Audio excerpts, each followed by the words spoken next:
দূরত্ব ঘুচল। প্রধানমন্ত্রী মোদীকে আমন্ত্রণ জানালেন মুখ্যমন্ত্রী মমতা। গঙ্গাসাগর মেলাকে জাতীয় মেলা ঘোষণার অনুরোধ।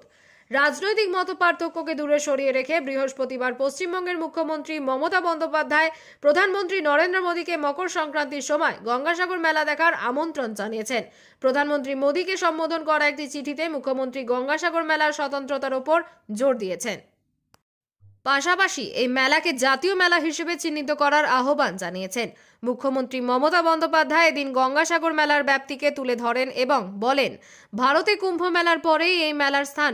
মুখ্যমন্ত্রী গঙ্গা নদী ও বঙ্গোপসাগরের সংযোগস্থলে সংগঠিত এই মেলার ভৌগোলিক জাঁকজমক বর্ণনা করেন।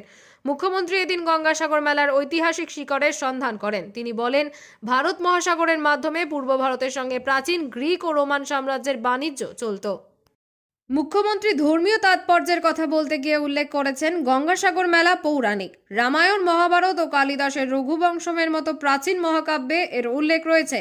তিনি আরও বলেছেন, দেশের মূল ভূখণ্ডের সঙ্গে যুক্ত নয় এমন একটি দ্বীপে গঙ্গাসাগর মেলাই একমাত্র অনুষ্ঠান। এটি বিশ্বজুড়ে এবং ভারতের বিভিন্ন রাজ্য থেকে তীর্থযাত্রীদের আকর্ষণ করে। মুখ্যমন্ত্রী জানিয়েছেন, গত বছর প্রায় 1 কোটি তীর্থযাত্রী এসেছিলেন। এই বছর স্বাভাবিকভাবেই সেই সংখ্যা ছাড়িয়ে যাওয়ার আশঙ্কা রয়েছে। মুখ্যমন্ত্রী মমতা বন্দ্যোপাধ্যায় তীর্থযাত্রীদের নিরাপদ চলাচল নিশ্চিত করতে রাজ্য সরকারের উদ্যোগের কথা জানিয়েছেন। পুরো খরচ রাজ্য সরকার বহন করে বলে জানিয়েছেন তিনি। মুখ্যমন্ত্রী আরও জানিয়েছেন, তিনি আগে কেন্দ্রীয় সরকারকে গঙ্গাসাগর মেলাকে কুম্ভ মেলার মতো জাতীয় মেলা হিসেবে ঘোষণা করার অনুরোধ করেছিলেন।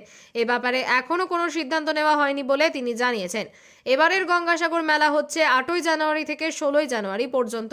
বিশেষজ্ঞরা বলছেন, প্রধানমন্ত্রী মোদীকে মুখ্যমন্ত্রীর আমন্ত্রণ শুধুমাত্র অনুষ্ঠানের সাংস্কৃতিক সমৃদ্ধি তুলে ধরা নয়, বরং এটি জাতীয় স্তরে উন্নীত করার চেষ্টা করা হচ্ছে বলে মনে করছেন তারা।